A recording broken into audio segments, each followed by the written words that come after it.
The time is just gone 8:38 a.m. as we continue with the broadcast this morning, taking a look at our neighbors, taking a look at Zimbabwe, and we've heard the announcement come through from the President of Zimbabwe saying that parliamentary elections will be held on the 23rd of August. Now, what does this all mean, considering Zimbabwe looking at where the country is, and we know for a very, very long time the country has been in dire straits, and what are the issues building up to the elections, and what are the chances that there could be a change. Because we've heard of a newly formed Citizens Coalition for Change, and this is the main rival to the ZANU PF party in Zimbabwe. And joining us this morning is the chairman of the Zim-Community South Africa. We are talking with Ngqabutho Nicholas Mabhena. Good morning to you, sir, and welcome to the show. Morning to you and morning to your viewers. Yes, Zimbabwe, and obviously we've got a huge interest in South Africa in regards to Zimbabwe and what takes place. And I recall when Zimbabwe gained independence, I was still a young boy, and the comment that was made at that point in time is Zimbabwe is now independent and South Africa is next. And this is the reason why we're looking at Zimbabwe, and a lot that is taking place in South Africa has been affects us. We know what is taking place with this whole issue surrounding Zimbabwean permit holders in South Africa. At this point in time, the deadline of June the 30th. Last week we spoke to somebody. So Zimbabwe and its elections are of interest to us. Just looking at this announcement that has come through. We know it's not long, August the 23rd. The election is going to be held. What are your thoughts at this point in time as to where Zimbabwe is, particularly with regard to the government and the regime, and also in terms of the elections? Well, we do not expect anything much in terms of the outcome of the 23rd August elections. You will know that the elections are being held under the same environment as they were held in 2018, which produced the outcome that we have. We believe that without electoral reforms, you will not produce any outcome other than the outcome that we saw in 2018. In simple terms, we are going to be stuck with the ZANU PF for the next 5 years. If you go through the SADC Observer Team report as published in 2018, the proposals they made or the issues that they mentioned for us to hold elections in line with the SADC protocol on holding free and fair elections, those issues are not in place. For instance, the use of the public media. The opposition does not have access to the public media. We do not have access to the voters' roll. It is actually contested because when the voters' roll was published for inspection, many voters, mainly from the opposition, either found their names missing in the voters' roll, even though they registered, and some they were blessed to vote in polling stations which are far from where they traditionally vote.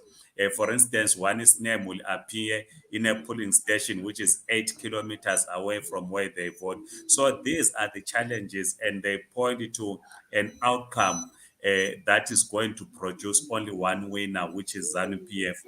Then this obviously speaks to our economy in Zimbabwe, that with the ZANU PF at the helm, as demonstrated in the last 43 years, it has no capacity to rebuild the Zimbabwean economy. Yes, and just looking at the personalities that are involved, we're looking at the president of Zimbabwe, we're talking of Emerson Mnangagwa, we're looking at someone who is now going to be 80 years old. And Zimbabwe is now getting some sort of a history in terms of elderly statespeople, elderly people. We've seen it in the case of Robert Mugabe. Now we are seeing in the case of the president as well, who's going to be 80 this year and contesting to lead the country for his second term of office. Well, to us is not really much about the edge. It is much about the policies that are being put forward. Because when one then talks about the edge, Joe Biden will be thrown in our faces to say how old is Joe Biden, the president of the United States. So it's not really about the edge, but it's about commitment in rebuilding the Zimbabwean economy. When President Mnangagwa came to power in 2017, he had promised that he was going to end Zimbabwe's international isolation. We had thought that he was going to rebuild the Zimbabwean economy along capitalist lines to an extent that you will have young people going back to industry. This has not been the case. What we have seen is also collaborated by Al Jazeera documentary. We have seen looting instead of rebuilding the economy, but we see looting of our minerals and the other resources in Zimbabwe. We see what is happening at the Reserve Bank of Zimbabwe. So there is no commitment on the part of ZANU-PF. You will know that yes, back in 1991, to be specific, we abandoned the national planning and adopted a neoliberal agenda. And this neoliberal agenda, known as the Economic Structure Adjustment Program, has not helped Zimbabwe in terms of building its economy and taking care of its citizens.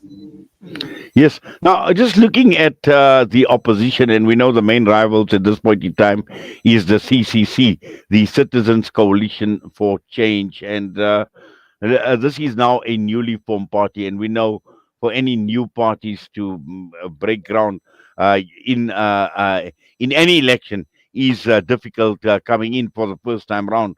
But also looking at a new blood that needs to be injected into the Zimbabwean political landscape, and looking at someone like the past, the lawyer Nelson Chamisa, 45 years old. Is Zimbabwe ready for to take on somebody new, someone who's young, somebody who's vibrant, and somebody who can effect the type of changes you're speaking about?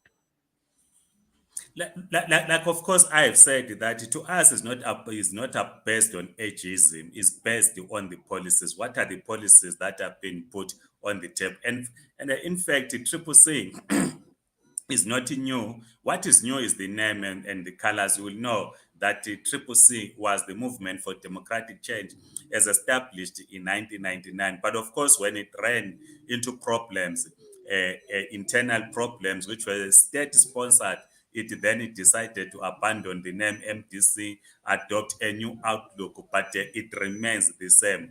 It still continues to dominate in terms of its support base in urban communities, and we expect that it is going to retain support in urban constituencies. It is going to continue to run councils because their councillors are popular, are going to be elected. But it is striking to establish political structures in rural communities where ZANU-PF has kind of sealed off rural communities. Just it's a challenge for the MDC to infiltrate rural areas.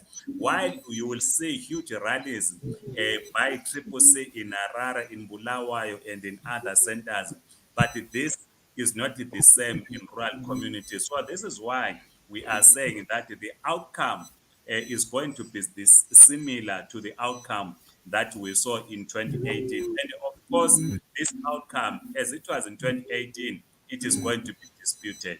Well, Ngqabutho, we definitely will be following developments. This announcement obviously has just come fresh, so we'll see what develops over a period of time, the election, the build up to the elections, and also the outcome. But for now, we thank you for your time with us on Salam Media this morning.